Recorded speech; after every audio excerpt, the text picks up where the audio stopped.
राधे कृष्णा। जय बोलो राधा रानी की जय। जय बोलो श्री कृष्ण कन्हैया लाल की जय। जय बोलो वृंदावन धाम की जय। जय बोलो यमुना मैया की जय। जय बोलो गोवर्धन गिरिराज की जय। जय बोलो काम्यवन की जय. அழகான காமியவன விஷயங்களை பார்த்துட்டு இருக்கோம். அதை நேத்தி விமலா குண்ட் அப்படின்ற ஒரு விஷயத்தை ஆரம்பித்தோம். நேற்று முக்கியமாக கார்த்திகை ராச பௌர்ணமி விஷயங்களை தான் பிரத்யேகமாக பேசிட்டு இருந்தோம். அதில் தான் நிறைய விஷயங்கள் பேசியிருந்தோம். அதில் முக்கியமாக இந்த காமியவனத்தில் பாண்டவர்கள் இருந்தார்கள் அப்படின்னு சொல்லிட்டு இருந்தோம். அப்போ தான் யக்ஷ பிரஷ்னம் விஷயம் எல்லாம் சொன்னோம். அப்போ தான் பாண்டவர்களுடைய பர்த் பிளேஸ் என்னன்னு கேட்டேன். நிறைய பேர் அழகாக சொல்லியிருந்தால் பாண்டுகேஸ்வர். இந்த பாண்டுகேஸ்வர்ன்றது ஜோதிர் மடம் ஜோஷி மட்டிலிருந்து பத்ரிகாசிரமம் போகிற வழியில் இந்த பாண்டுகேஸ்வர் இருக்குது. பாண்டு மகாராஜா இந்த இடத்துல தான் தபஸ் பண்ணான். அவன் ஸ்தாபிதம் பண்ண தியானம் பண்ணக்கூடிய மூர்த்தி தான் அங்கே இருக்க. அது உலோகத்தினாலே ஆன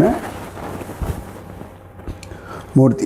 ஏன் உலோகம் சாதாரணமாக அது எதனால் ஆன மூர்த்தின்னு சொல்லக்கூடாதுன்னு பெரியவா சொல்லுவா. பட் உங்களுக்கு புரியறதுக்காக சொல்கிறேன். ஏன்னா நம்ம ஊர்லெல்லாம் பார்த்தோம்னா மூலவர் கல்லாலே இருப்பார், கல்லாலான மூர்த்தி. அப்புறமா சுதை அப்படின்னு சொல்லக்கூடிய மூர்த்திகள் உண்டு, சுண்ணாம்பு நாளையாகி அது மேலே வர்ண கலாபம் பூசியிருப்பார்கள். நம்ம திருக்குறுங்குடி வட்டபத்திரசாயி இவெல்லாம் சுதையினாலே ஆன மூர்த்தி, சுண்ணாம்பு கலவை. அதுக்கப்புறமா திருவனந்தபுரம் அனந்த பத்மநாபர்லாம் கடு சர்க்கரை யோகம் அப்படின்ற ஒரு கலவையினாலே ஆன மூர்த்தி. அப்புறமா தாரு பிரம்மம் அப்படின்னு சொல்லும்படியான மரத்தாலான மூர்த்தி புரி ஜெகநாதன். அதுக்கப்புறமா நம்ம காஞ்சிபுரம் அத்திவரதர். இந்த மாதிரி சில மூர்த்திகள்லாம் மரத்தினாலே ஆன மூர்த்தி. ஆக்சுவலாக பத்மநாபரே இலுப்ப மரத்தினாலே ஆன மூர்த்தி. கூடுமான வரைக்கும் கோவில்கள் இருக்கக்கூடிய உற்சவ மூர்த்திகள் உலோகத்தினாலே ஆயிருப்பா. பஞ்சலோக மூர்த்திகள், தங்கத்தினாலான மூர்த்திகள், வெள்ளியிலான மூர்த்திகள், இப்படிலாம் உண்டு. அந்த மாதிரி உலோகத்தினாலே ஆன மூர்த்தி தான் இந்த பாண்டுகேஸ்வரில் இருக்கக்கூடிய யோக விஷ்ணு. இதுதான் பாண்டுகேஸ்வரோட கதை. அந்த இடத்துல தான் பாண்டவர்கள் பிறந்தார்கள். சுமார் எத்தனை வயசு வரைக்கும் பாண்டவர்கள் அங்கே இருந்தார்கள்? அது முடிஞ்சால் கண்டுபிடிச்சு சொல்லுங்க. ஓகேவா? ஸோ காமியவனம் வந்துடுவோம் நம்ம திரும்பியும். இந்த காமியவனத்தில் இருக்கக்கூடிய விமலா குண்டம், குண்டு அப்படின்னா குளம் அப்படின்னு பெயர். அந்த குளத்தில் என்ன விசேஷம் அதுக்கு தான் பார்த்துட்டு இருக்கோம். ஓகேவா? கர்க சம்ஹிதை மாதுரிய கண்டம், அதில் 5வது அத்தியாயம் ஸ்ரீ நாரதர் சொல்றார். ஸ்ரீ நாரத உவாச்ச அயோத்யாவாசினீனாம் து கோபீனாம் வர்ணனம் ஸ்ருணு சதுஷ்பதார்த்தம் சாக்ஷாத் கிருஷ்ண பிராப்திகரம் பரம் சிந்து தேசேஷு நகரி சம்பகா நாம மைதில பபூவ தஸ்யாம் விமலோ ராஜா தர்ம பராயணஹ. ரொம்ப அழகா சொல்றார், ஏ ராஜா, இனி அயோத்தியாவாசி கோபிகைகளின் வர்ணனைகளை கேள். இது சதுர்வித புருஷார்த்தங்கள், தர்மம், அர்த்தம், காமம், மோக்ஷம், இதையும் தரும், கிருஷ்ணனையும் தரும். சூப்பர்ல. சதுர்பதார்த்ததம் சாக்ஷாத் கிருஷ்ண பிராப்திகரம் பரம். ஸோ இந்த விமலா குண்டோடைய விஷயங்கள் தான் இங்கே. ஓகேவா? சிந்து தேசேஷு நகரி சம்பகா நாம மைதில. சிந்து தேசம் அது எங்கே இருக்குது கண்டுபிடிக்கலாம்? சிந்து தேசத்தில் சம்பகா அப்படின்னு ஒரு நகரம் இருந்திருக்கு. அந்த நகரத்துக்கு இன்றைக்கி வேறு பெயர் இருக்கும். நகரத்துக்கு கண்டுபிடிப்போம், அதுவும் கண்டுபிடிப்போம், என்னென்னு பார்ப்போம். சரியா? சிந்து தேசேஷு நகரி சம்பகா நாம மைத்தில பபூவ தஸ்யாம் விமலோ ராஜா தர்மபாராயணாக. அந்த இடத்துல விமலன் அப்படின்ற ஒரு ராஜன் தர்மத்தோட ராஜ்ய பரிபாலனம் பண்ணிட்டு இருந்தார். குபேரனை போல நிறைய செல்வம் அவருக்கு இருந்தது. விஷ்ணு பகவானுடைய பக்தன், விஷ்ணு பக்தக பிரசாந்தாத்மா பிரஹ்லாத இவ மூர்த்திமான்.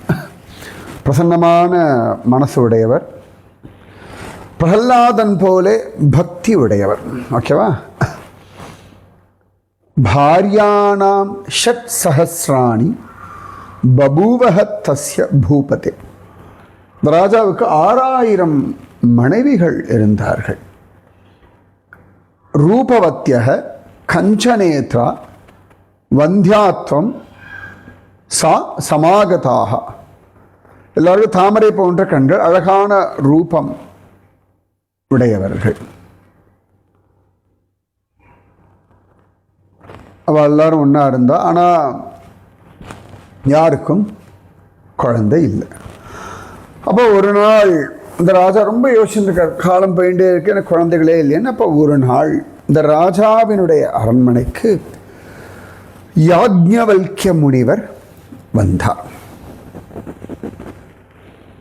அழகா ராஜா பூஜையெல்லாம் பண்ணி ஒரு முனிவரை வரவேற்றார். அப்போ யாக்ஞவல்கியர் கேட்டார், என்னாச்சுப்பா, ஏன் ஒரு பலவீனமாக இருக்காய், என்ன கவலை மனசில்? உன் ராஜ்யத்தில் எல்லாம் நல்லா இருக்கா, நீயே கவலையாக இருக்க? அப்போ ராஜா சொல்கிறார், முனிவரே, உங்களுக்கு நிச்சயமாக இந்த கவலையை பற்றி தெரியும். ஏன்னா உங்களுக்கு தவம் இருக்காதே, நீங்கள் கண்டுபிடிச்சிருவேன். இருந்தாலும் உங்கள் கட்டுரையினால் நான் சொல்கிறேன், குழந்தையில என்ன பண்ணுறது, ரொம்ப வருத்தமாக இருக்கு. உன்னை யாக்ஞவல்கிய முனிவர் கொஞ்ச நேரம் அமைதியாக இருந்தார். தியானம் பண்ணிட்டு சொன்னார், ராஜா, உனக்கு இந்த ஜென்மால புத்திரன் கிடையாது, ஆனால் உனக்கு கோடிக்கணக்கில் புத்திரிகள் உண்டு. அப்போ உடனே ராஜா சொல்கிறான், புதல்வன் இல்லாமல் புத்திரன் இல்லாமல் நான் எப்படி மூதாதையர் கடன்லேருந்து விடுபடுறது அப்படின்னு சொல்கிறார். அப்போ யாக்ஞவல்கியர் சொல்கிறார், ராஜேந்திரா, வருத்தப்படாத, எதிர்காலத்தில் பகவான் ஸ்ரீகிருஷ்ணனோட அவதாரம் நிகழப்போகிறது. நீ அவருக்கே அவன் பசங்கள் எல்லாரையும் கல்யாணம் பண்ணி கொடுத்துட்டு சமர்ப்பணம் பண்ணிவிடும். இதனாலேயே நீ தேவ ரிஷி பித்ரு கடன்லேருந்து விடுபட்டுடுவாய், மோட்சத்தை அடைவாயின்னுட்டார். இந்த புத்திரன் இல்லைன்னா அப்படின்னு வருத்தம் வரும் இல்லையா? நிறைய பேருக்கு அது உண்டு, எனக்கு பசங்க இப்போ ஆண் பிள்ளை இல்லையேன்னு. அழகாக ஸ்கந்த புராணத்தில் ஜோரான ஒரு ஸ்லோகம் காண கிடைக்கிறது. என்னென்னா சொன்னேன்னு நினைக்கிறேன் நவராத்திரி சமயத்தில், இப்படி இல்லைன்னா திரும்பி அப்புறமா சொல்கிறேன். ஓகேவா? மேலே புத்திரி தான் இருக்காளே புத்திரன் இல்லையேன்னு வருத்தம்லாம் பட வேண்டாம். புரியுறதோ? அப்போ ராஜாவுக்கு சந்தோஷமாயிடுது. இன்னொரு கேட்ட எந்த இடத்துல எந்த தேசத்தில் எப்படி ஹரி வரப்போகிறா எனக்கு அதை சொல்லுங்கோளே அப்படின்னு கேட்க யாக்ஞவல்கிய சொல்கிறார், துவாபரஸ்ய யுகஸ்யாஸ்ய தவ ராஜ்யான் மகாபுஜ அவசேஷே வர்ஷசதே ததா பஞ்சதசே நிருப தஸ்மின் வர்ஷே யதுகுலே மதுராயாம் யதோபுரே பாத்ரே புதே கிருஷ்ணபக்ஷே தாத்ரக்ஷே ஹர்ஷணே விருஷே தாத்ரக்ஷே தாத்ரக்ஷே ஹர்ஷணே விருஷே வவேஷ்டம் யாமர்த்ராத்ரே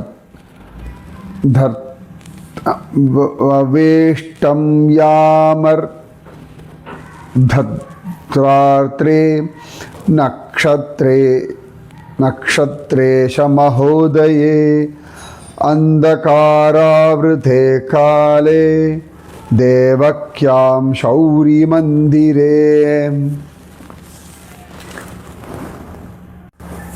ரொம்ப அழகாக அவர் சொல்கிறார், இந்த துவாபர யுகத்தில் மீதமுள்ள காலத்தில் உன்னுடைய ராஜாங்கத்தில் 115 வருஷங்கள் போன பிறகு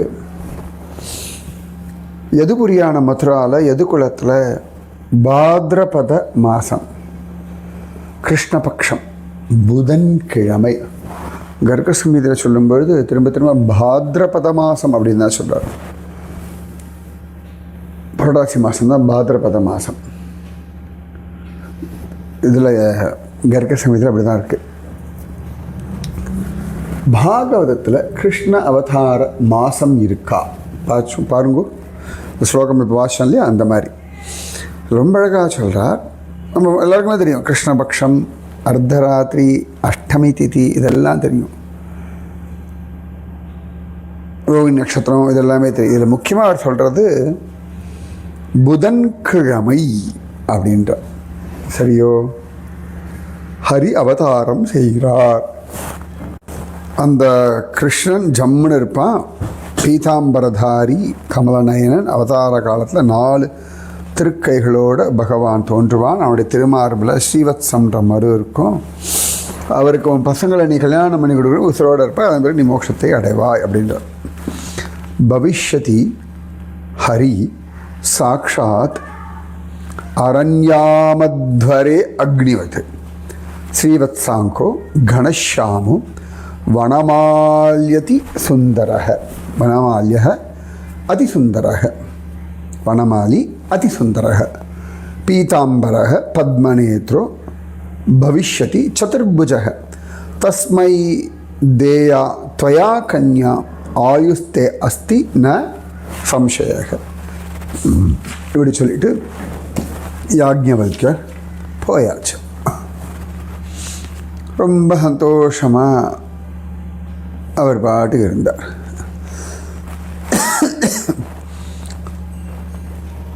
ஆச்சு. இப்படி வருஷங்கள் ஓடித்து ராஜா ராஜ்ய பரிபாலனம் பண்ணிட்டு இருக்கான். அழகாக அவருக்கு குழந்தைகளும் பிறந்தாச்சு. வாழலாம் யாருன்னா அயோத்தியாலே ராமனை பார்த்து மயங்கினவர்கள். ஓகேவா? அந்த ஸ்திரீகள்லாம் அயோத்தியா ஸ்திரீ கோபிகைகள், ஞாபகம் வச்சுக்கோங்க. ரொம்ப அழகாக இருக்கா. அவள்லாம் தகுந்த வயசு, அந்த கல்யாண வயசு. அவர் ராஜா கவலை வந்துட்டு ஓ அப்படின்னு கவலை வருது. அப்போ தான் ஞாபகம் வருது அவருக்கு. அதுக்கப்புறமா ஒரு தூதனை அனுப்புகிறார். தூதனை பார்த்து சொல்கிறார், மதுராம் கச்ச தூத त्वं गत्वा शौरि गृहं शुभं दर्शनीयः त्वया पुत्रो वसुदेवस्य सुन्दरः श्रीवत्सांगो கணஷ்யாமோ வனமாலி சதுர்புஜக யதி ஸ்யாத் தர்ஹி தாஸ்யாமி தஸ்மை சவா சுகன்யாக்காக சர்வா சுகன்யாக்கா. தூதனை பார்த்து சொல்கிறார், மதுராவுக்கு போ, வசுதேவர் வீட்டுக்கு போ, அங்கே அழகான புள்ள இருப்பான், மார்பில் ஸ்ரீவத்சம்ன்ற மரு இருக்கும், மேகத்தை போல் நல்ல கருப்பு வர்ணமாக இருப்பான், வனமால் அணிஞ்சுட்டு இருப்பான், 4 திருக்கைகளோடு இருப்பான். அந்த அது அப்படியே இருக்கான்னு செக் பண்ணிட்டு வா அப்படின்னு அனுப்புகிறான். உடனே அந்த தூதனும் மதுரா வந்தான். வந்துட்டு நிறைய பேர்கிட்ட விசாரிக்கிறான், இந்த மாதிரிலாம் உண்டாலாம் கேட்கும். நிறைய பேர்லாம் அப்படி பார்க்குற, யாரும் பெருசாக பேச மாட்டேங்கிற. சில பேர் மட்டும் அவன் தனியாக அழிச்சுட்டு காதில் மெதுவாக சொல்கிற. அது வரு வசுதேவருக்கு பிறந்த நிறைய பிள்ளைகளை கம்சன் கொண்டுட்டான், புரியுறதா?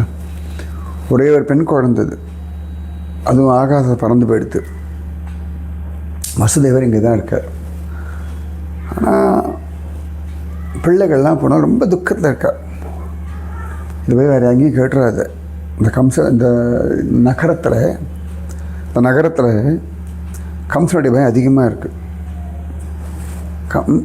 வசுதேவர் பிள்ளை பற்றி யாராவது பேசினா தலையை செய்விடுவான், புரியுறதா? கிளம்பி முதல்ல அப்படின்னு அனுப்பிச்சுட்றான். அப்போ அவன் நேராக கிளம்பி வந்துட்டான்.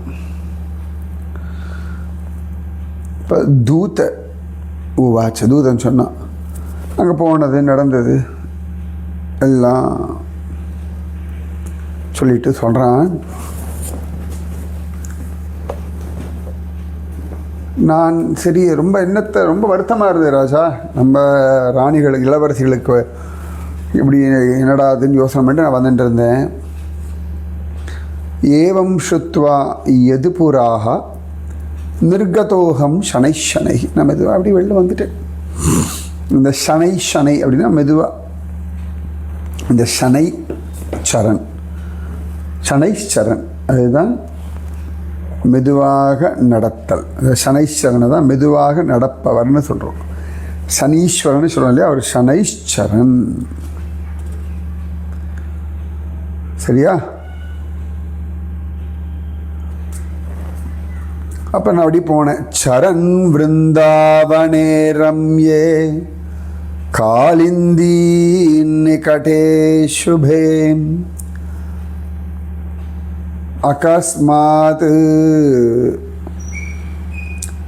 அகஸ்மால்லதிகா விருந்தே திருஷ்டः கஷ்சித் சிசுர்மயா தல்லக்ஷணசமோ ராஜன் கோபகணமத்யதः ஸ்ரீவத்சாங்கோ கணஷ்யாமோ வனமால்யதிசுந்தரः द्विभुजो गोपसूनुश्च परं तु एतद्विलक्षणं त्वया चतुर्भुजश्च उक्तो वसुदेवात्मजो हरिः किं कर्तव्यं वद नृप मुनिवाक्यं मृषा नहि यत्र यत्र यथेच्छा ते तत्र मां प्रेषय प्रभो. நான் மதுரா விட்டு வெளில வந்தேன். அப்போ விருந்தாவனத்தில் அழகான யமுனையின் கரையில் நான் அப்படி நடந்துட்டு இருந்தேன். அப்போ நிக்குஞ்சத்துக்கு நடுவில், இந்த கொடிகளுக்கு நடுவில் ஒரு பிள்ளையை பார்த்தேன். கோபர் நடுவில் வேறு யாருக்கும் அந்த லட்சணம் இல்லை. அந்த பையனோட மார்பில் ஸ்ரீவத்ஸ் அடையாளம் இருந்தது. கணஷ்யாம ரூபத்தோடு இருந்தான். வனமாலை போட்டுட்டு இருந்தான். ஆனால் ஒன்றே அந்த பிள்ளைக்கு 2 கைகள் தான் இருந்தது. நீங்களும் வாசுதேவ புத்திரனுக்கு 4 கைகள் உண்டுன்னு சொன்னாள். இந்த ஒன்று தான் வேறுபாடு. இனி நான் என்ன பண்ண, நீங்கள் தான் சொல்லணும். முனிவரோட வாக்கு பொய்யா இருக்க முடியாது. பட் நான் பார்த்ததை சொல்லிட்டேன், கேட்டதை சொல்லிட்டேன். இனி நீங்கள் எப்படி சொல்ல நான் பண்ணுறேன். அப்படின்றான். இப்போ ராஜாவுக்கு ஒரு டென்ஷன், என்னடா இது, என்ன பண்ண போகிறோம் அப்படின்னு. அப்போ பீஷ்ம பிதாமகர் சிந்து தேசம் வரார். அப்போ பீஷ்மரிடத்தில் இந்த விமல ராஜா சொல்கிறார். இந்த ராஜா பேர் விமலன். இப்படிலாம் சொல்லியிருக்கார். ஆனால் எனக்கு புரியலை, இவன் அப்படிலாம் சொல்கிறான். நான் யாருக்கு என் பசங்களை கல்யாணம் பண்ணி கொடுக்குறது, உங்களுக்கு எல்லாம் தெரியுமே, நீங்கள் சொல்லுங்க அப்படின்னு சொல்ல பீஷ்மர் பகவத் பக்தர்.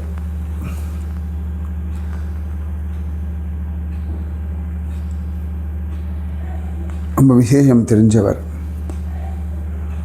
அவர் சொல்கிறார், ஹே ராஜன் குப்தமாக்கியானம் வேதவ்யாசமுகாஸ்ருதம் சர்வபாபஹரம் புண்ணியம் ஸ்ருணு ஹர்ஷவிவர்தனம் தேவானாம்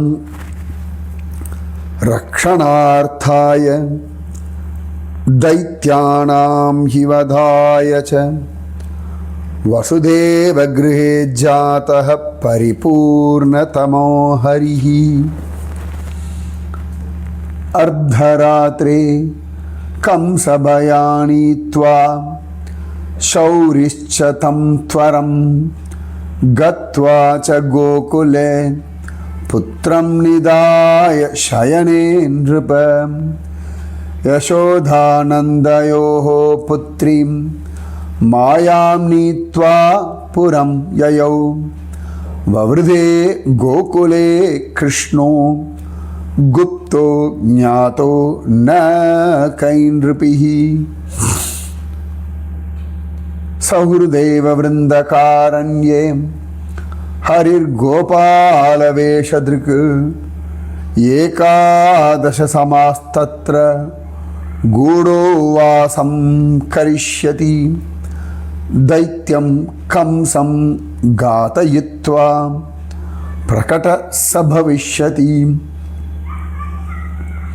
अयोध्यापुरवासिन्यः श्रीरामस्य वराच्छयाः ताः सर्वास्तव भार्यासु बभूवुः कन्याका शुभाः गूढाय देवदेवाय धेयाः कन्यास्त्वया खलु न निलम्भ क्वचित् कार्यो देहकालवशो ह्ययम् इत्युक्त्वा अत गते भीष्मे सर्वज्ञे हस्तिनापुरम् दूतं स्वं प्रेषयामास विमलो नन्दसूनवे इति श्रीगर्गसंहितायां श्रीमाधुर्यखण्डे श्रीनारदबहुलाश्वसंवादे अयोध्यापुरवासिन्य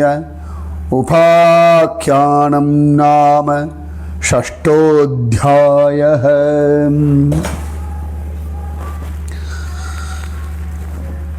அதாவது பீஷ்மர் கேட்டேன். பீஷ்மர் சொல்கிறார், ராஜா, நான் வேதவியாசம் கேட்ட ரகசியமான விஷயம், பாப்பங்கள்லாம் போயிடும், புண்ணியம் தரும், ஆனந்தத்தை அதிகரிக்கும். கேள். பரிபூர்ணதமனான பகவான் ஸ்ரீஹரி தேவர்களை காப்பாற்றுறதுக்காக, அசுரர்களை அழிப்பதற்காக வசுதேவர் வீட்டில் அவதாரம் பண்ணியிருக்கார். கம்சனுடைய பயத்தினால நடராத்திரியில் வசுதேவர் அந்த குழந்தைய கோகுலத்தை கொண்டு போய் யசோதா படுக்கையை விட்டுட்டு நந்தகோபர் யசோதையனுடைய பிள்ளையான மாயாதேவி எடுத்துட்டு மதுராபுரிக்கு வந்தார். இப்படி கிருஷ்ணன் மறைவாக கோகுலத்தில் வளர்ந்து பெரியவனாகி வந்துட்டுருக்கான். இந்த விஷயத்தை வேறு யாரும் அறிய மாட்டான். அந்த கோபால வேஷதாரி ஸ்ரீ பிருந்தாவனத்தில் 11 வயசு வரை மறைஞ்சு இருப்பான். அதன் பிறகு வெளிப்பட்டு கம்சனை வதம் பண்ணுவார். அயோத்தியாபுரவாசிகளான பெண்கள் ஸ்ரீராமனிடத்தில் ஆசைப்பட்டார்கள். அப்போ ராமனிடத்தில் வரம் பெற்று கோபீபாவத்தோட உன்னுடைய மனைவியரோட கர்ப்பத்தில் பிறந்திருக்கா, மறைவாக இருக்கக்கூடிய அந்த தேவாதி தேவன் ஸ்ரீகிருஷ்ணனுக்கு நீ உன் பசங்களை கல்யாணம் பண்ணி கொடுத்துரு, காலதாமதம் பண்ணாது, ஷரீரம் காலத்திற்கு வசப்பட்டது அப்படின்னு சொல்லிட்டு ஆனந்தமாக கிளம்பிட்டார் பீஷ்மர் பிதாமகர். இன்னும் விஷயம் இருக்கு, மீதி விஷயம் நாளைக்கு சொல்லுவோம். சரியா? ராதே கிருஷ்ணா ராதே கிருஷ்ணா கிருஷ்ணா ராதே ராதே கிருஷ்ணா கிருஷ்ணா ராதே ராதே கிருஷ்ணா கிருஷ்ணா ராதே ராதே கிருஷ்ணா கிருஷ்ணா ராதே. जय भोलो राधा रानी की जय, जय भोलो श्री कृष्ण कन्हैया लाल की जय, जय भोलो वृंदावन धाम की जय, जय भोलो काम यवन की जय, जय भोलो राजा विमल देव की जय. राधे கிருஷ்ணா. இப்போ உங்களுக்கு தெரிஞ்சுக்கணும் இந்த விமல் அப்படின்ற பெயர் எங்கிருந்து வந்ததுன்னு. விமலன் அப்படின்னு சுவாமிக்கு ஒரு பெயர் உண்டு. Okay, what is the meaning of Vimalan கண்டுபிடிச்சு சொல்லலா? விமலன்ற பெயர் எந்த பாசுரத்தில் ஆழ்வார் சொல்கிறார்? ராதே கிருஷ்ணா. ஸோ 3 கேள்வியோ 4 கேள்வியோ கேட்டிருக்கேனா? ராதே கிருஷ்ணா.